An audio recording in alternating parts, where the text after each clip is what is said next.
Number 11.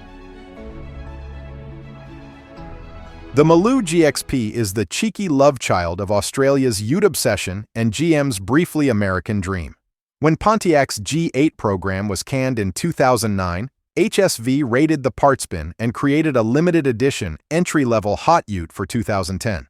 Under the bonnet sits the LS3 6.2-liter V8 with a stout 317 kilowatts and 550 Newton-meters, sending noise and fury to the rear wheels via a 6-speed manual or 6-speed auto. Plenty of grunt for a tray that'll still swallow Bunnings runs. HSV pitched the GXP as the affordable way into the club, listing the Maloo at around 53,990 Australian dollars when new and starting production in early 2010. As for rarity, the numbers have become pub quiz fodder. An unofficial HSV database tallies 402 Maloos, while auctioneers and period write-ups often quote 350 total. Either way, you're looking at a scarce slice of V8 Ute history. Number 10. Take a humble Falcon trayback, send it to Tickford, and feed it a stroked Windsor until it growls. Built during the AU Series 3 T3 run, the Pursuit 250 scored Tickford's last hurrah 5.6-liter Windsor V8, nicknamed the Windsor Stroker, good for 250 kilowatts and 500 Newton-meters, making it the most powerful naturally aspirated EFI Windsor combo Ford ever put on the road here. Power went to the rear via a 5-speed manual or 4-speed auto, while the live axle rear made every throttle squeeze feel like a small fireworks display. Price when new? About 54,250 Australian dollars base, proof that torque has always been a luxury good. Ford Tickford planned up to 250 and period documentation credits FTE with 248 Utes built, scarce enough that owners memorize build numbers like birthdays. This was Tickford Vehicle Engineering's final act before FPV arrived. Number 9. The VF Magnum Ute was Australia's last word in V8 tray-backed mischief, a farewell special based on the SSV Redline Ute and stuffed with all the go-fast, stop-hard goodies Holden could bolt on before the factory lights went out in October 2017. Under the bonnet sat the LS3 6.2-liter V8, rated at a burly 304 kilowatts and 570 Newton-meters, helping the car sprint to 60 in just 4.9 seconds. The name wasn't random either. It tipped the hat to an HSV Magnum from the early 80s, because if you're doing a greatest hits album, you bring back the cult tracks. Holden built just 240 Magnums, individually numbered. The rarest color was nitrate silver, and the production split was 127 manuals and 113 autos. So if you see one with 3 pedals, buy a lottery ticket. Demand was so spicy that when Holden let customers choose their build numbers, over half were snapped up in just 15 minutes. Number 8. In 1970, Ford refreshed the Ranchero on the mid-size Torino platform, even offering hidden headlights and the sleek new nose. 4,000-ish GT were built that year out of 21,640 total Rancheros. And rarer still, only 153 GT units were fitted with the 429 Cobra jet engine.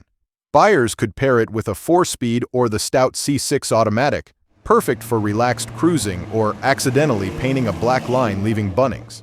Fun facts: the CJ in Ranchero form used a Rochester Quadrajet 4-barrel from the factory. Ford happily mixed parts if it made speed. And the shaker hood wasn't just for looks, it gulped colder, denser air right from the slipstream. Period and modern write-ups love to call the 429 CJ Ranchero underrated, probably because it was hiding its inner Torino Cobra under a bedliner. Number 7.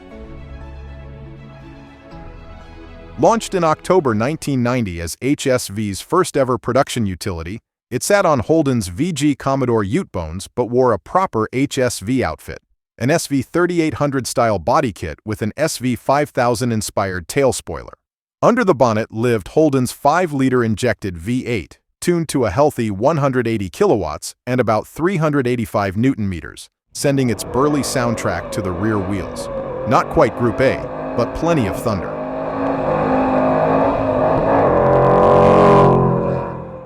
Inside, you got sports seats and a Momo wheel. Outside, a sports bar and soft tonneau kept your cargo from doing a runner when the right foot got enthusiastic. HSV built just 132 VG Maloos, only in Maranello Red or Alpine White, making early cars catnip for collectors and ensuring many pub arguments end with, "Prove it's a real one." Number 6. As a last hurrah for the naturally aspirated LS3 before emissions rules nudged it off stage, under the bonnet lives the 6.2-liter V8 rated at 340 kilowatts and 570 Newton-meters. Historically, the SV Black marked the end of HSV's Atmo V8 era, priced from $62,990 Australian dollars. It slotted between the Holden SSV Redline Donor Ute and HSV's supercharged LSA range, and it arrived because the LS3 couldn't meet Australia's step-up to Euro 5 from November 2016. HSV limited the run to 100 Maloos for Australia plus 2 for New Zealand, each individually numbered.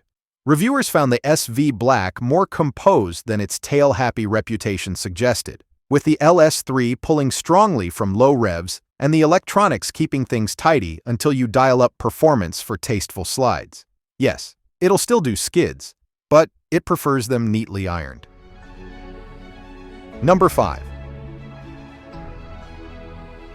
HSV marked 2 decades of tray-back troublemaking by giving the E3 Series Maloo a numbered limited edition glow-up and a spec sheet that reads like a fan wish list.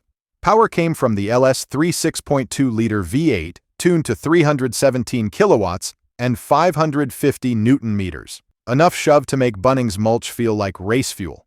Only 100 were built. Each car bundled unique Vector E guard vents and bonnet scoops, a bimodal exhaust, 20-inch GTS wheels and black highlight, plus tech that was fancy for 2010. List price started at $67,900 for the manual, a small premium for bragging rights and an ID plate that tells your mates you didn't just buy a Maloo, you bought the birthday Maloo. Number 4. Revived to salute the 1978 XC Falcon Cobra legend, FPV rolled out a modern take in 2007 and, for the first time, did a Ute alongside the sedan. Just 100 were built, each with a numbered plaque. Under the bonnet sits the Boss 302, 5.4-liter quad-cam V8, tuned to a neatly symbolic 302 kilowatts and 540 Newton-meters. 302 being both the output and a nod to the old 302 V8 from the original. You could pick a close ratio 6-speed manual or a no-cost ZF 6-speed automatic, and every Ute got the brawny FPV exhaust hardware to let the neighbors know you've arrived home from Bunnings. Launched to coincide with the Bathurst nostalgia wave and the Cobra's 30-year halo, the Ute carried an RRP of about 61,200 Australian dollars. Dealers moved them fast because limited edition, stripy V8 Utes tend to sell themselves. Number 3. As a limited-run, stripe-free sleeper that quietly celebrated HSV's 5th birthday while still barking like a proper V8, the Maloo Fifth Ann, based on the VP Series Maloo, kept the trusty injected 5-liter Holden V8, rated around 180 kilowatts and paired with either a 5-speed manual or 4-speed auto.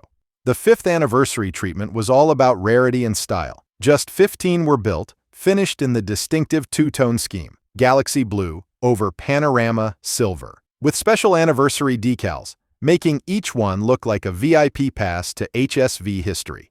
Production lore says only 5 of the 15 anniversary Utes were manuals, so if you spot one with 3 pedals, you've basically found the golden ticket. The 5th anniversary wasn't a one-off idea either. HSV marked the milestone across several models, all wearing that Galaxy Blue Panorama Silver tuxedo. Number 2. The GTSR W1 Maloo is the Aussie Ute turned final boss, a trayback built in 4 sneaky examples, each essentially a W1 sedan in work boots, created at the very end of HSV's local era for a handful of VIP. Under the bonnet sits GM's Holy Grail LS9, a 6.2-liter, hand-built, supercharged V8 borrowed from the Corvette ZR1. good for a thunderous 474 kilowatts and 815 Newton meters, driving only the rear wheels through a close-ratio Tremec 6-speed manual. To make that power usable, HSV fitted race-bred Supershock dampers and Pirelli P0 Trofeo R tires, while massive AP racing brakes stood ready for whoa duties after the go. The kind of hardware you expect on a track special, not a vehicle that can also haul a fridge. In 2021, a W1 Maloo set an Australian auction record at about 1.05 million Australian dollars. Yes, a Ute became a $1 million hero, cementing its status as the ultimate HSV unicorn. Number 1. Unveiled for the 2001 Sydney Motor Show and built in just 4 frantic months, the HRT Maloo wore pumped guards, a ground-hugging stance, and 20-inch magnesium wheels, like a wide-body supercar that accidentally discovered Bunnings. Under its vented bonnet lived the headline act, a Callaway-tuned 6.2-liter LS Series V8, belting out a then-wild 350 kilowatts and 600 Newton meters through a 6-speed manual to the rear wheels, numbers that made Ford and FPV loyalists suddenly very quiet. This is a single hand-built concept, not a numbered run, with Whichcar later estimating its build cost value around 150,000 Australian dollars back in the day. Small money now for the bragging rights of owning the world's angriest wheelbarrow. It's a genuine HRT badged HSV. It leapfrogged showroom outputs by a country mile, and it essentially previewed the Super Ute vibe long before LS-blown Maloos became folklore.